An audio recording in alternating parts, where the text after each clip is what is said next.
Yo creo que los medios tradicionales están en proceso de adaptarse a las nuevas tecnologías y el proceso es largo. Creo que las nuevas tecnologías se renuevan cada día, las nuevas tecnologías se reinventan cada día y los medios de comunicación tradicionales están entrando en interpretar esos nuevos lenguajes y es un proceso natural. Tal vez tardaron un poco en ciertos espacios. En Ecuador creo que tardaron un poco más que por ejemplo en Colombia o en Perú o en Argentina o en México, pero están ya insertos en ese proceso y como te digo, ese proceso es largo, implica un descubrimiento constante de cómo reproducir las lógicas anteriores o los lenguajes tradicionales y poderlos hacer complementarios con los lenguajes nuevos, con los nuevos lenguajes de las narrativas multimedia en este caso. Hay un agravante ahí que no se está tomando en cuenta, que la ley de comunicación en el Ecuador impidió que la reacción de los medios tradicionales fuera inmediata.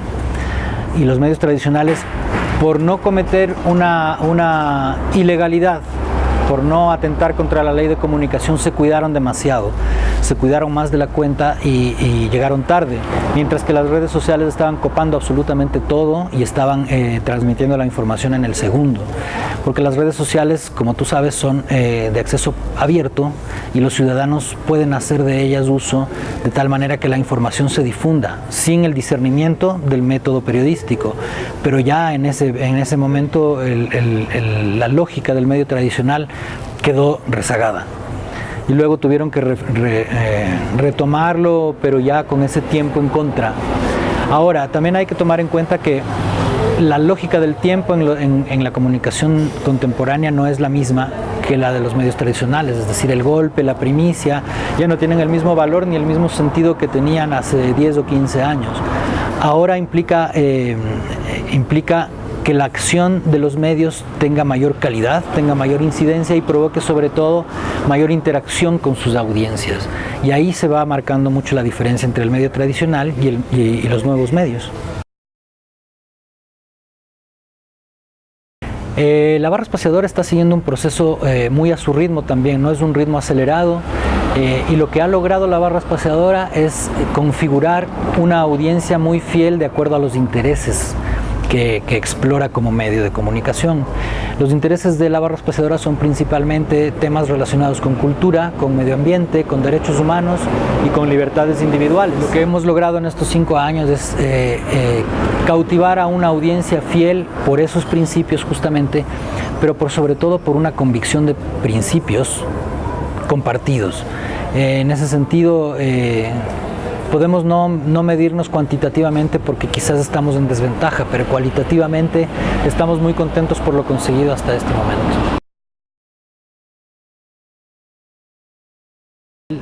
Es relativo, siempre es relativo, la libertad de expresión lamentablemente no es un derecho garantizado en ningún lugar del mundo. Siempre debemos luchar porque la libertad de expresión se cumpla, porque ese derecho se nos garantice como ciudadanos. Y el Internet tiene mucha ilusión de libertad también. Nosotros tenemos que comprender que el Internet también está manejado por grandes corporaciones, por grandes empresas y por grandes discursos mediáticos dominantes. Entonces, lo que ocurre en este sentido es que vivimos una carencia absoluta, sobre todo en América Latina, de alfabetización digital.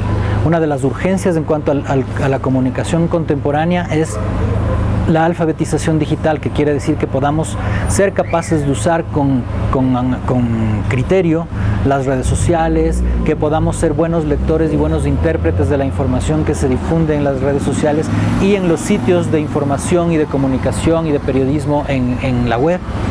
Y para eso lo que necesitamos es inaugurar un proceso de alfabetización digital. No creo que ninguno de los dos sea mejor que el otro. Lo que debemos empezar a pensar es que el periodismo tradicional y el periodismo digital o periodismo en Internet deben llegar a ser complementarios. Hay lenguajes distintos que pueden ser complementarios, que pueden nutrir muchísimo más la información y proporcionar a las audiencias contenidos más completos y sobre todo propiciar la interacción con nuestras audiencias, cosa que solamente con el periodismo tradicional no se conseguía.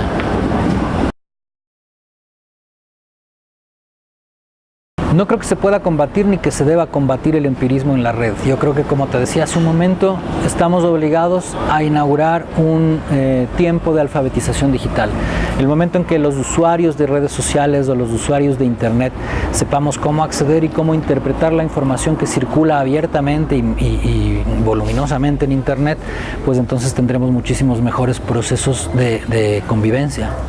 Lo que pasa es que el periodista también tiene que enfrentarse a unas nuevas dinámicas, tiene que enfrentarse a nuevas formas de interpretar los códigos de la comunicación en Internet. No podemos frenar lo que ocurre en Internet porque eso sería también atentar contra la libertad de expresión.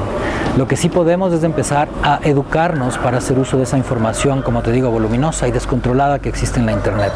Pero regular y controlar digamos, ese control en las redes sociales o en los contenidos que se difunden en Internet puede rozar la censura. Y en ese sentido nosotros tenemos que ser cautos y como periodistas saber que existe el derecho de comunicarnos, de comunicar, de expresarnos, pero que tenemos que ser mucho más cautos en interpretar esos contenidos difundidos libremente en la Internet. Los medios digitales en general vivimos un desafío grandísimo que es no tener grandes recursos como los medios tradicionales. En general también los tuvieron en su momento. Nosotros no partimos de fundar grandes medios con recursos producto de herencias o producto de familias adineradas, sino que procuramos la inauguración de medios alternativos y la inauguración de medios alternativos para que se pueda garantizar también la participación más abierta de esas audiencias. Entonces muchos de los medios digitales lo que hacemos es buscarnos mecanismos de financiamiento, diseñar modelos de negocio también alternativos, crear formas de nutrirnos que implican diversificación de ingresos, que implican que trabajemos en muchas otras cosas paralelamente, que no son precisamente el periodismo. Son desafíos que los medios digitales en general vivimos, no solamente en Ecuador, sino en el mundo. Hay un montón de variables en el contexto que determinan cómo funcionan en Ecuador los procesos de adaptación, cómo han funcionado en Perú, o en Brasil, o en México, o en Argentina, o en España. Entonces son características muy particulares. Creo que son los ritmos que se tienen que vivir de acuerdo a las circunstancias. Por ejemplo, no podemos asegurar que en Ecuador exista una gran cantidad de la población que acceda a información periodística cada día. Por lo tanto, los procesos se van a ralentizar por esa variable en particular. Pero hay otras variables más. Las tecnologías al Ecuador no han llegado con la misma prisa que en otros países de América Latina, con otros procesos de industrialización, con otros procesos incluso culturales. Entonces, muchas de esas variables van a incidir en cómo se dan esos procesos de adaptación entre los medios tradicionales y los medios digitales en este caso. Pero, por ejemplo, hay medios tradicionales que lo que han logrado descubrir en estos últimos años es que lo digital les puede servir como una herramienta y no es que tengan que dar un salto para transformarse en medios digitales. No se trata de que lo uno reemplace a lo otro. Se trata de que los lenguajes se puedan complementar, que las narrativas se puedan complementar y que lo que ha sido un medio tradicional impreso pueda tener su correlato en un medio digital para una audiencia que va a acudir más al medio digital.